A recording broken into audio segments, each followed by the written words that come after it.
Terima kasih Anda masih bersama dengan kami. Bagi Anda yang baru saja bergabung, kami hadirkan kembali 3 berita utama hari ini.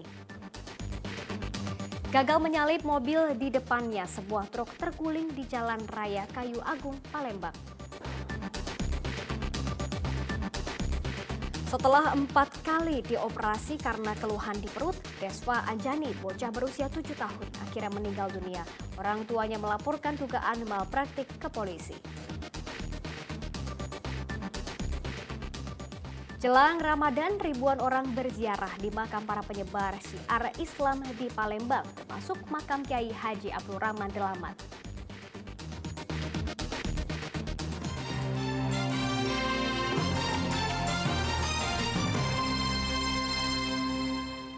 Jalan penghubung Kecamatan Batu Raja Timur dengan Kecamatan Lubuk Raja Ogan Komering Ulu rusak parah.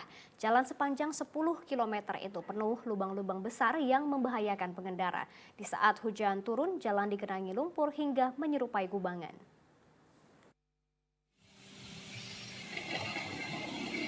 Beginilah kondisi jalan Lekis Rejo yang menghubungkan Kecamatan Batu Raja Timur dengan Kecamatan Lubuk Raja Ogan Komering Ulu. Jalan sepanjang 10 km itu rusak dengan lubang berukuran besar. Di saat hujan turun, jalan dipenuhi lumpur sehingga sulit dilintasi mobil maupun sepeda motor.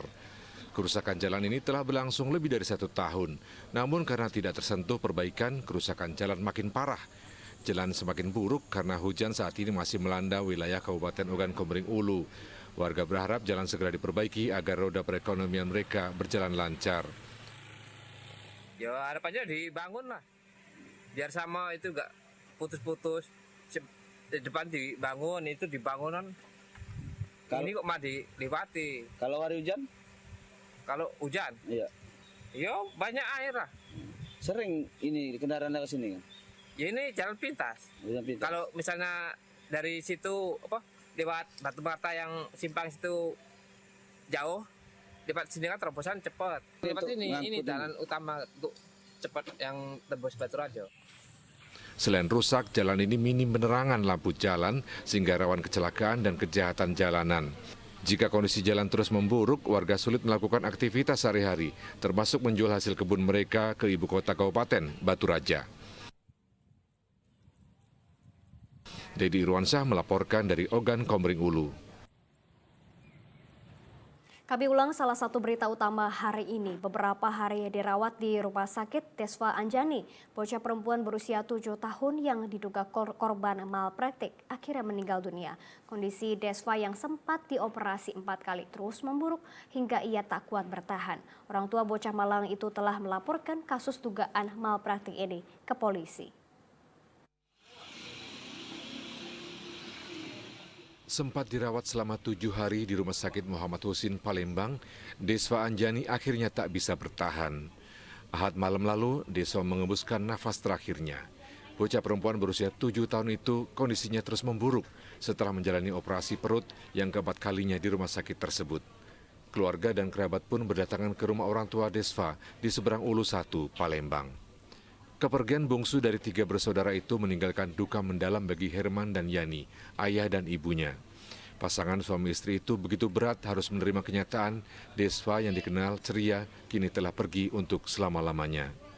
Diduga Desva Anjani jadi korban malapraktik saat menjalani operasi usus buntu di Rumah Sakit Bari, Palembang. Menurut orang tua korban, kondisi anaknya tidak tertolong setelah pembuluh darahnya pecah. Atas dugaan malpraktik tersebut, orang tua korban telah melaporkan oknum dokter Rumah Sakit Bari ke Polda Sumatera Selatan pada 9 Maret lalu. Kalau kata dokter infeksi yang berlebih, karena luka tadi sudah amat terbuka. Ya. Jadi luka operasi itu merembet ke hati. Iya, ke hati. Hati, pembuluh darahnya pecah. Itu banyak pecah. Sudah pecah di kaki. Di kaki, di badannya kan, bintik-bintik ya.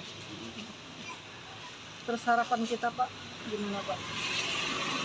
Dengan peristiwa ini kan ini sudah ke jalur hukum kan Pak? Kita kan sudah lapor ke pihak polisi, jadi tidak lanjut. Dimohon dijalankan, pihak yang bersangkutan segera dipanggil. Tidak selesai operasi, belum pernah buka mulut. Itu operasi yang terakhir atau operasi nomor berapa Pak? Yang keempat. Operasi yang keempat. Terakhir di sini ya Pak ya? Iya, terakhir di Rumah Sakit Muhammad Husin. Sudah dinyatakan pernah satu hari aja normal gitu? Belum pernah. Belum. Menurut pihak Rumah Sakit Bari, apa yang dilakukan dokter untuk mengoperasi korban dinilai sudah tepat.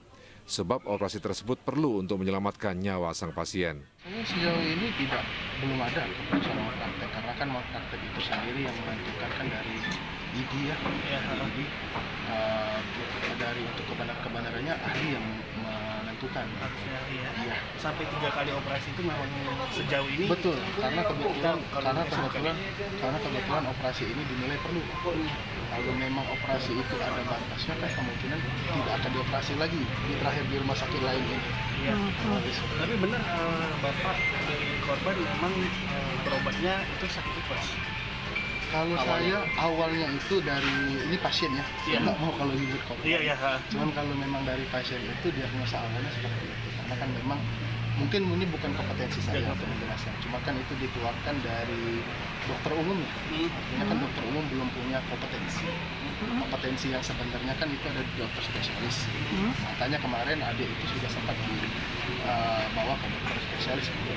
Setelah kami melakukan penjelasan, memang sejauh ini belum ada pelanggaran SPO dan bisa dikatakan seperti itu. Dari komite juga telah mengeluarkan rekomendasi bahwa dokter juga berkompetensi untuk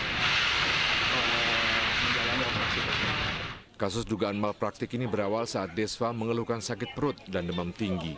Lalu dibawa orang tuanya ke Rumah Sakit Bari pada 2 Februari 2023 lalu. Pihak rumah sakit pun melakukan operasi pada 6 Februari. Namun usai operasi, dalam masa pemulihan di rumah, luka bekas operasi Desva mengeluarkan cairan berbau yang sangat mengganggu. Saat Desva dibawa kembali ke Rumah Sakit Bari, dokter menyarankan tindakan operasi kedua. Ironisnya, usai operasi, kondisi Desva tak kunjung membaik sehingga dilakukan operasi ketiga. Dalam kondisi yang terus memburuk, Desva lalu dirujuk oleh Rumah Sakit RSUD Bari ke Rumah Sakit Muhammad Husin Palembang. Dan di rumah sakit terakhir itulah, Desva Anjani mengembuskan nafas terakhirnya. Dedi Irwansyah melaporkan dari Palembang. Menjelang Ramadan, ratusan orang dari sejumlah majelis menggelar ziarah kubur ke makam salah satu ulama besar asal Sumatera Selatan, yakni Kiai Haji Abdurrahman Delamat.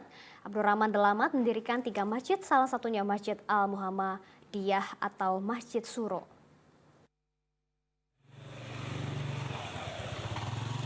Para peziarah datang ke makam Kiai Haji Abdurrahman Delamat di belakang Sekolah Nurul Falah, Kelurahan 30 Ilir, Palembang sejak Ahad pagi. Menjelang tengah hari, ratusan peziarah memadati makam Kiai Batanghari 9 tersebut. Mereka melantunkan marawis sembari diiringi tetabuhan rebana dan melantunkan doa-doa bagi pendakwah yang menyebarkan Islam hingga ke Provinsi Bengkulu itu. Abdurrahman Delamat bersama Kiai Marogan sama-sama menuntut ilmu di Tanah Suci Mekah, kemudian menyebarkan syiar Islam di Sumatera Selatan. Di sepanjang Sungai Batanghari 9, Abdurrahman Delamat juga mendirikan sekitar 40 masjid yang kelak menjadikannya dikenal sebagai Kiai Batanghari 9. Dia adalah seorang ulama. Dan laporan tersebut mengakhiri berita Palembang hari ini. Saya Janet Lid berterima kasih atas perhatian dan kebersamaan Anda. Selamat beraktivitas dan sampai jumpa.